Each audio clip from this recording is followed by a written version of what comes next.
ఏం అర్థం కాలేదు. అంటే ఎందుకు ఈ మాట చెప్తున్నాను అంటే, మామూలుగా మార్నింగ్ హలో నా చర్చ్ మీ దగ్గరే ఉంది చెప్పాలి. ఎందుకంటే యేసు ప్రభు మాట చెప్పారు. యేసు ప్రభు గురించి నేను 2 మాటలు చెప్పడానికి ముందు ఈ చిన్న ఉదాహరణ చెప్పి, కానీ బాబు సార్ చాలా నిజంగా చక్కగా ప్రజెంట్ చేశారు. Thank you sir.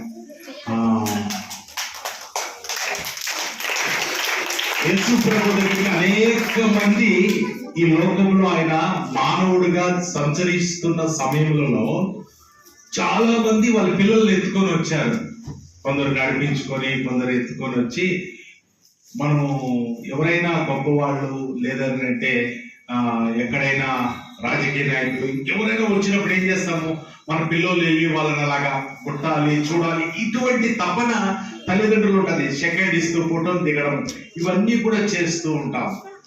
అదే విధంగా యేసు ప్రభు వచ్చినప్పుడు ఆయన తల మీద పెట్టి వాళ్ళ పిల్లల్ని ఆశీర్వదించాలని అంటున్నప్పుడు ఈ చుట్టూ ఉన్నటువంటి జనులంతా ఏం చేశారంటే, వెళ్ళిపోండి వెళ్ళిపోండి, ఆయనకు ఇంకా ప్రోగ్రామ్ ఉంది, మీరంతా దూరం వెళ్ళిపోండి అని ఆయన శిష్యులు కూడా రానియకుండా చేశారు చిన్నపిల్లల్ని.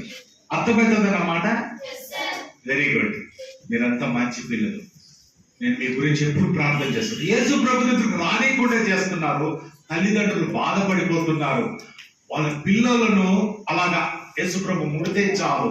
ఎందుకంటే యేసు ప్రభు ఎవరినైతే అలా ముట్టుకుంటున్నాడో చనిపోయిన వాళ్ళు లేస్తున్నారు, ఎవరిలాగా అంటున్నాడో కళ్ళు లేని వాళ్ళు చూపు వస్తూ ఉంది, ఎవరెవరైతే మరి ఆఖరికి ఆయన వస్త్రం ఇలాగా, బట్టలు ఇలాగా, ఒక ఆమె అయితే 12 సంవత్సరాల నుంచి ఆమె బ్లీడింగ్ ఉంది.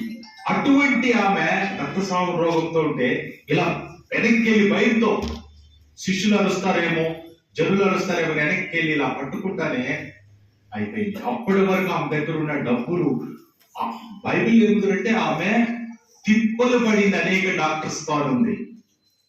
పట్టుకుంటేనే ఆమెకు స్వస్థత అయింది. అందుకని తల్లిదండ్రులు ఏం చేస్తున్నారంటే వాళ్ళ బిడ్డల్ని అలా ముడితే చాలు, అలా ముడితే చాలు, అలా ముడితే చాలు అనేటువంటి దీంతో తెస్తే అందరూ చూసేస్తున్నారు చిన్నపిల్లల్ని. తల్లిదండ్రులు బాధపడుతున్నారు, శిష్యులు కూడా అదే పని చేస్తున్నారు.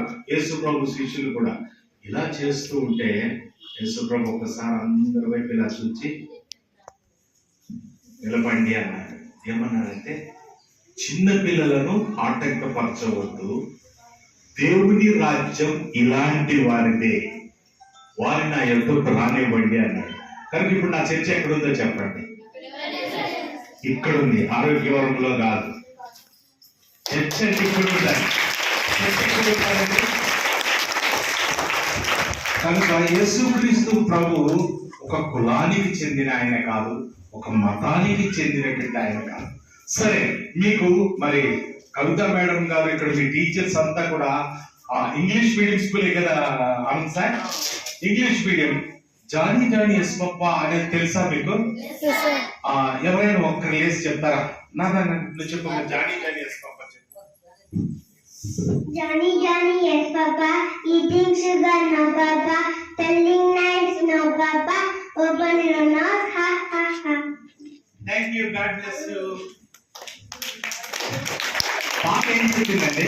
కవిత మొక్కులు ఏం చెప్పారో చెప్పాలి నాకు. నేను ప్రాక్టికల్ గా మీతో మాట్లాడాలా. నేను బైబిల్ ప్రకారం ఏం చెప్పను, కానీ just I like to understand you, మీరు అర్థం చేసుకోవడానికి. జానీ జానీ ఎస్ పప్ప. ఒకటి, ఈటింగ్ షుగర్ అంటే ఆ పాప ఏం చేసింది?